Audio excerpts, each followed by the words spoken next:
Hello, vinyl community, and welcome to Daily Records. I am Tommy Burton, and for the next couple of days, we're going to be talking about the Record Store Day, Black Friday, the things that I got, and let's go ahead. Today, we're going to be talking about this album, Frank Zappa and the Mothers of Invention. We're only in it for the money. This was the third album released by the Mothers of Invention, released on March 4th, 1968. I keep flipping this around because this is the photo.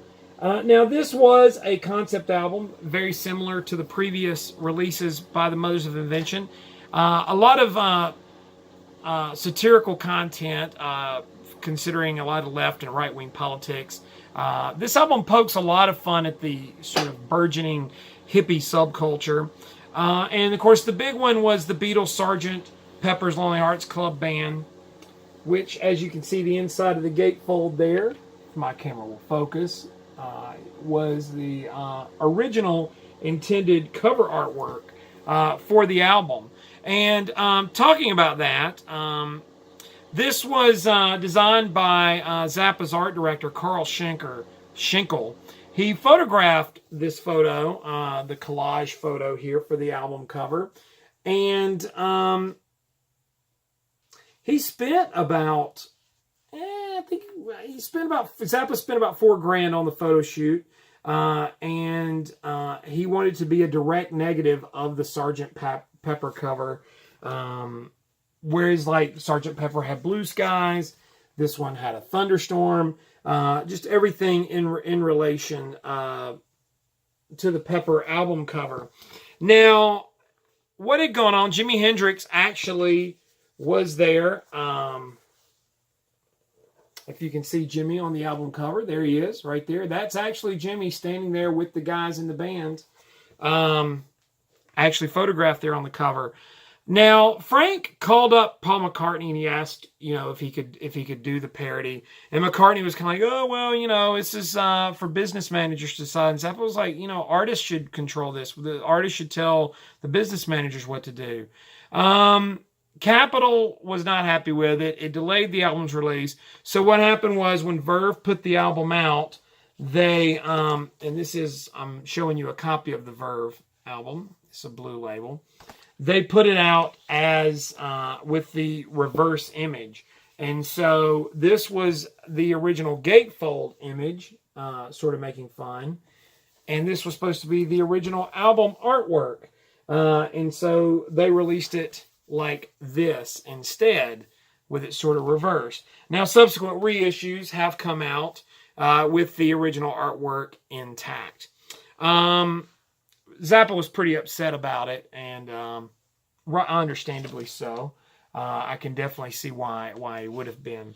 But this was the better image, and this is sort of the accepted album cover. Now, musically speaking, is that it wasn't so much a direct copy of Pepper. Now, I'm just showing you again with the packaging, there was this insert here with the cutouts, making fun of the Pepper cutouts. And to tie it in with the Black Friday edition, this was the Black Friday one, which was the mono edition of the album. So specifically tied into that. And I'll show you guys the picture disc there. It is upside down. Let me flip it around here for us.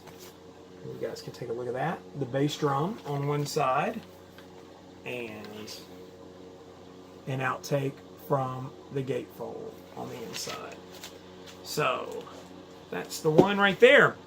So what was going on with the album when he recorded it? It actually was recorded in New York. Ray Collins had left the band, but he came back into the band later on. Gary Kellgren was an engineer and kind of did a few of those whispered pieces in between the music that kind of bands the tracks together. Now, there was a verse removed from the song Mother People, but he did put it in backwards. So there's a little backwards splice in the song Mother People. And it's on the Hot Poop track. it ends the album's first side. And it later became removed. So they're edited. The album was heavily edited, which is funny considered what we've got now. There was also a Lenny Bruce reference in Harry, You're a Beast, and a spoken segment in Concentration Moon. And that was taken out as well. Now, what was going on? There was one of the things that happened while they were recording the album. Frank discovered that the strings of the studio's piano would resonate if a person spoke near those strings. So the piano people was an experiment that Frank had where people would improvise dialogue talking into this piano, basically. And there were several people that were on there, including Eric Clapton, Rod Stewart, and Tim Buckley. They also featured band members, Motorhead, Sherwood, and Roy Estrada, and some of those guys. All Night John, who was the manager of the studio. Just different characters around there. And there was a lot. This album was really an advancement in recording, and particularly experimenting with recording techniques. There was orchestral music. There was straight up sort of rock music. There were a lot of different things that were covered here, but it was heavily edited, backwards tape, sped up sounds, different things. And the biggest thing is that it's sort of a commentary on the freaks of the day, or the hippies, which I think that the album sort of makes fun of the whole hippie movement. I think Frank really didn't identify with that group in particular, that they were taking themselves very seriously and much too seriously, and so Frank would kind of felt like he was calling them out for it. And also there's references to the way the LA Police Department was sort of treating these people during the time they were arresting a lot of people, and so it all kind of came together in sort of Frank's unique way. But it flows together really, really nicely. It was a very advanced album at the time, and was regarded as such. But overall, probably not the best thing they ever did. But it's an interesting period piece for sure.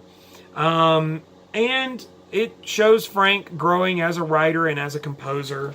And so it's bringing this music a little further up. I think Frank by this point was starting to be recognized as the type of artist that he was, and so he was allowed to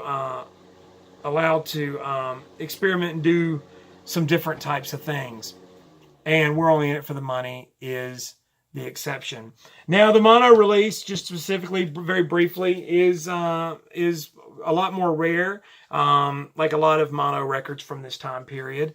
I was quite surprised with the sound quality of a picture disc, not being a big fan of picture disc, but quite surprised with it. So I give it a thumbs up. It sounds really good, mastered by Bernie Grundman, and so it holds up very, very well. So really cool to have the mono. But we're only in it for the money. What do you think? Comment down below. Like, subscribe, share. I know this video has gone a little longer than most of my daily records. Sorry about that. A lot to cover. Tell me what you think. Follow me on Instagram and Twitter. It's TommyBurton75. In the meantime, I'll see you all again tomorrow with another daily record.